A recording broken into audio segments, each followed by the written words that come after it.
If I could give you just one single piece of website advice after 22 years of designing and building and fixing them, it's this. Don't do it. Just quit, delete your website. No, it's not that. It's that most websites don't actually have a design problem, they have a clarity problem. Because clarity is money and confusion is expensive. When your website is unclear, you don't just lose a few clicks, you lose the right customers and you attract time wasters. And time wasters leads to getting ghosted by potential clients because they're time wasters. And before you know it, you're on the breadline, you've lost your business, you're living in a cardboard box, and nuclear war has begun, or something like that. So give me the next 15 minutes and I'm gonna give you 6 brutally honest rules I've learned the hard way.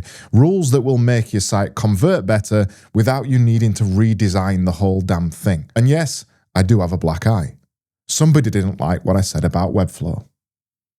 And if you sat there thinking, who is this knobhead and why should I listen to him? It's a fair comment. I've been doing websites for over 22 years now across pretty much every industry you can think of, and I've seen pretty much every flavor of mistake along the way. The funny part about it is that the stuff that moves the needle on a website is rarely the fancy stuff like a nice design or a pretty animation. It's actually the boring fundamentals. And unfortunately, that's what this video is going to be about. All right, let's get to rule 1. Your homepage has just one job. It's to confirm people are in the right place. And the way to do that really is with an excellent headline or something like that. But most website homepages open up with something like this. Welcome to my website. We're passionate about excellence. And actually I spoke about the dangers of that in another video I did recently. Here's the brutal truth about it though. Nobody comes to your website to read your life story. Nobody's there to read the marathons that your staffers ran or the dog that outranks your team or how many awards you've won. Nobody cares about any of that. People are coming to your website asking, is this for me? Do you solve my problem? How do we get started? And where do I click next? So on your website homepage, you need at least those 4 things. Who is this for? What do you do? What outcome does my customer get? And what is the next clear step they take when they land on the homepage? A good headline is the start of that. And a good headline is not clever. It's not witty. It's not about the best iPhone since iPhone. I mean, what does that even mean? Obviously, the iPhone is the best iPhone since the iPhone because it's an iPhone. Think of a good headline like basically a road sign. It points you somewhere clearly and quickly. A good example is the one that's at the top of our website. Sick of wasting your ad spend? Our websites fix that. It immediately tells you what to expect if you're coming to get a website with us. Or what about this one? Accounting for UK freelancers, we handle your tax so you can just get on with your business. Those headlines tell you instantly what to expect. Remember, if your headline could be copy and pasted onto your competitor's website and it still makes sense, it's not really all that effective. And I know it's pretty difficult to write a unique headline these days, but it's important to get across your personality and your unique way of doing business as quickly as possible on your homepage. And then directly under the headline, you need to tell me what to do next. And no, it shouldn't say, learn more. What am I learning about? What are we learning about? Is this a classroom? Well, we're learning something right now in this video, but on your website, you're not really learning anything. It's a website to provide information. A good example of this could be, say, see pricing or book a call or get a quote instead of saying learn more. Please, please, please don't say learn more. So rule number 1 is your homepage should say exactly what you do in your own unique way. If you fix nothing else from this video, fix that first 5 seconds of somebody landing on your website, and then you need to fix what's on the rest of the web pages. And we're going to talk about that right now in a second or two. After this second, maybe after this second. Most websites are trying to do 10 jobs at once, like an octopus or something. Actually, no, that doesn't work because octopuses have got 8 legs. Most websites try and do too many things on every web page. They're trying to educate, convince, impress, rank on Google, show personality, build trust, show process, answer questions. as well as trying to make you buy something at the end of all that. Oh, and yeah, they need to show off the dog. Make sure you show off the dog on your website. And they're trying to do that all on one page on the website, often the home page. And the result of that is that the page kind of feels like a bin or trash if you're American. It's full of a jumble of rubbish that doesn't really make any sense at all. Here's the brutal truth about that. Most web pages are trying to do too much at once. I see this all the time on pretty much every website that I look at. Rule number 2 is one page should do one job. Your homepage should be, am I in the right place? Your services pages should be conversion. Your out page should be about building trust. Your case studies should be about social proof. And the contact page is a nice, clear, clean next step of what happens next. If your own page is 47 sections long and you didn't make it thorough enough, all you've done is make it too hard to understand and no one's going to read it anyway because nobody reads websites. They scan them. Steve Krug said this best with the title of his bloody brilliant book, and it's called Don't Make Me Think. Confusion, really, is the number one killer to a conversion on a website. It's not your colors or your logo or whether your site feels premium or looks good. It's confusion. So make sure you pick a job for each page and then delete everything else on that page that doesn't help that one job. One page, one job. Next.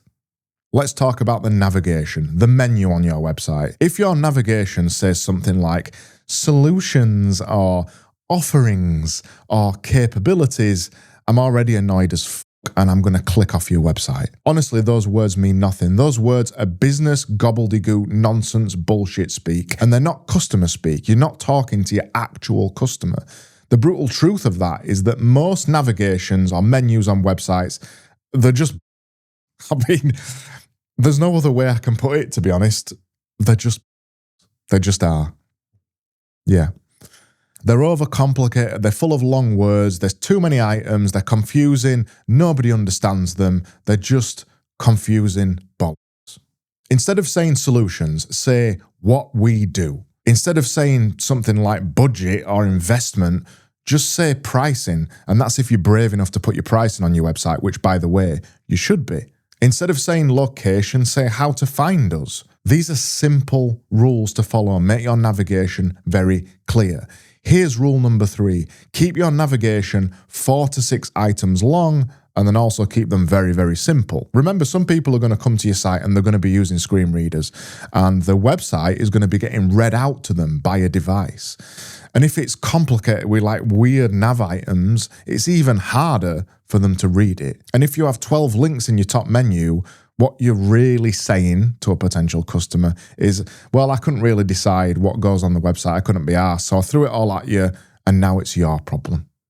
Most websites are full of absolutely ridiculous claims. I mean, it's a disease, really it is. I discussed this at length in the roasting video I did the other day. They say things like high quality, trusted, premium, results driven, innovative. I mean, hey, what do they even mean? Honestly, what do they mean? That's not copy or words, it's wallpaper. In fact, no, it's not wallpaper. It's a different kind of paper. It's toilet paper because it's shit.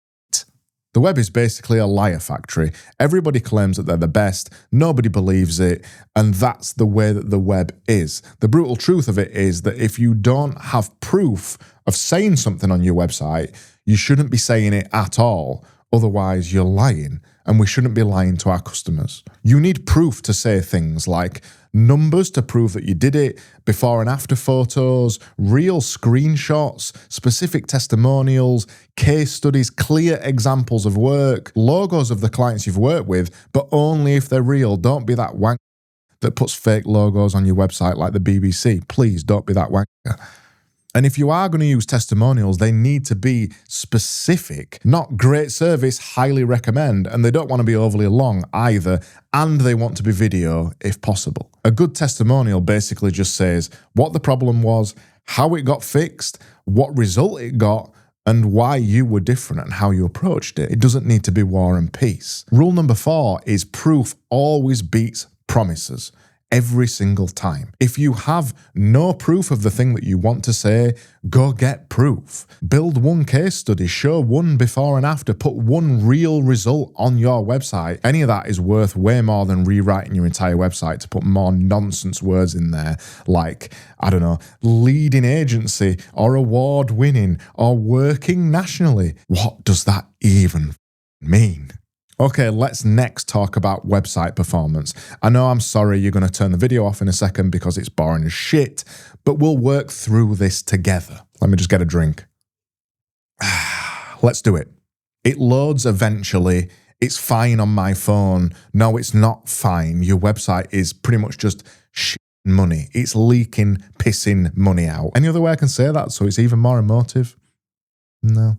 If your website's taking ages to load, visitors don't just go, oh, they probably just used a large image. They go, this feels dodgy, and then they leave, and then they never come back to your website. That's it. You've lost the sale. The brutal truth is, if your site takes 5 seconds to load, you've lost the sale and the person never comes back to your website. We've got no attention span anymore. We've got no time, and there's many other websites out there. Google has billions of them. If your website is slow, here's a few quick, non-sexy fixes. First of all, you need to go to PageSpeed Insights and run your website through it. It'll give you a score out of 100, and your website needs to be in the 80s or 90s on mobile and desktop. Next, you need to compress your images. You can use a tool like TinyPing or something. You need to make sure you're not using 5 or 10 different fonts on your website because that slows it down. You need to remove heavy animations, cut down on plugins, especially if you're using WordPress, and stop auto-playing massive videos on your website unless you feel like you want to, and then make sure that they stream instead of downloading. Your site's not mobile friendly just because it technically fits on a screen. That's every website these days. They're all responsive. Because if your buttons are tiny and your text is cramped and your pop-ups are aggressive and your menu is chaos, people just click off your website. Rule number 5 is a slow website will lose you sales every single time. Speed the damn thing up and make sure you're not losing out on them. Most call to actions on websites are pretty damn vague. It'll say something like contact, get in touch, submit. They're not next steps. They're like just a weird tentative suggestion. Oh, will you please look at this on my website? People don't click vague suggestions. They click on decisions. The brutal truth of this is that your website should sell and repel at the same time. It should attract the right people and scare off the wrong people as quickly as possible so you don't have to deal with them. And that ain't being rude. It's about turning your website into a sales tool. And that's what your website should be, bringing in sales. Otherwise, you may as well delete it and there's no point in it being there. There's 2 main ways we're going to sell and repel. Number 1 is give one clear action on your website. It can be something like book a 15-minute call, request a quote, see pricing, get a website audit. Those are very specific actions that we want people to take. Now we want to repel people. If you work best with certain types of clients, say it on your website. If you have minimum budgets, say it on your website. If you only serve the UK or other regions, say it on your website. Because otherwise, you're going to get inquiries from people who you can't help, who don't live in your area, who don't have the money to work with you. And then you're going to have to waste shit of time telling them, no, sorry, I can't work with you. No, you haven't got the budget. No, you're not the right kind of client for me. So rule 6 is your website should sell and repel. To remind you of the 6 rules I went through in this video, number 1, your homepage should say exactly what you do. Number 2, one page should do one job. Number 3, keep your navigation to 4 to 6 items. Number 4, proof always beats promises. Number 5, if your site takes 5 seconds to load, you've already lost the sale. And number 6, your website should sell and repel. If you want to take these away and do this today, right now, you want to rewrite the headline on your homepage so it says who, what, and the outcome you want somebody to achieve. You want to replace learn more with one clear action. You want to cut your navigation down to 4 to 6 items. You need to add one piece of proof to your website that actually says what you do and that's actually going to back up the statements that you're making. Check your website on mobile and PageSpeed Insights and delete anything that's annoying on it. And then finally, I think it's probably one of the most important ones, make sure your call to action is a decision and not just a suggestion. of an action. If you go away and do all of those things today, your website will convert better, even if it's not perfect. And if after watching all of this video, you still don't think your website is important, you should remember these 5 reasons your business still needs a website today. I'll leave my finger there so you can go click on it.